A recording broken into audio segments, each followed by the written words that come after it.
White House won't discuss leak of damaging Biden call, but Psaki was all about transparency for TrumpIn Media News today. Chris Hayes downplays Biden's phone call with ex-Afghanistan President Ghani. Ex-CBS anchor Dan Rather gets crushed for tweet comparing pro-lifers to the Taliban.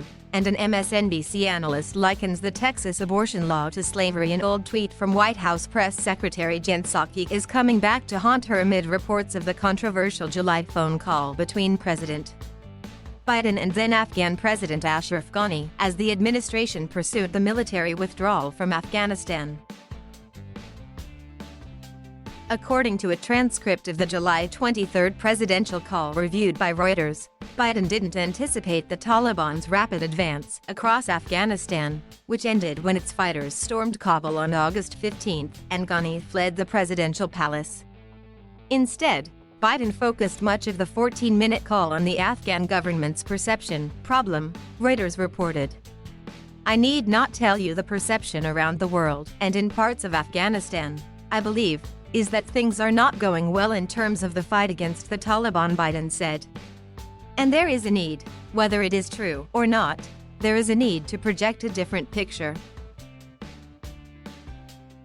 That exchange has fueled accusations that Biden misled the nation about Afghanistan's stability in order to follow through with the military withdrawal, despite the underlying threat from the Taliban. However, a 2019 tweet from the then CNN contributor called for transparency in the early weeks of then-President Donald Trump's Ukraine scandal that ultimately resulted in his impeachment. It chiefly involved a phone call Trump had with counterpart Volodymyr Zelensky about investigating Biden and his son Hunter. It is not just the call transcript. The whistleblower complaint would likely have more details. "We need both. And not just the call," Psaki wrote at the time. Some critics appeared to hail Psaki's call for transparency, while others called out her apparent double standard. 100% agree. Spectator contributor Stephen Miller reacted, adding, "Will be weird if journos decide to just ignore this one. But now you refuse to answer questions on Biden's call with Ghani?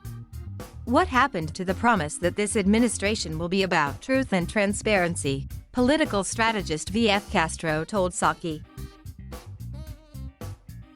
At the White House press briefing on Wednesday, Psaki dodged questions about Biden's phone call with Ghani.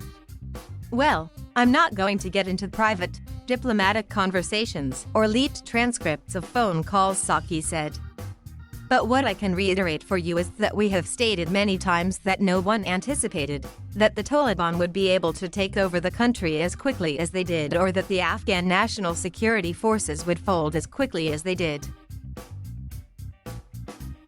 So even the content of the reporting is consistent with what we've said many times publicly," she continued.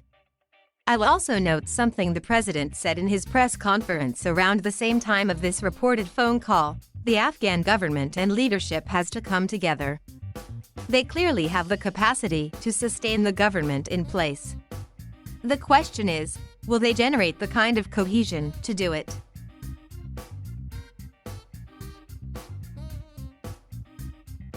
Thank you for watching. Please subscribe.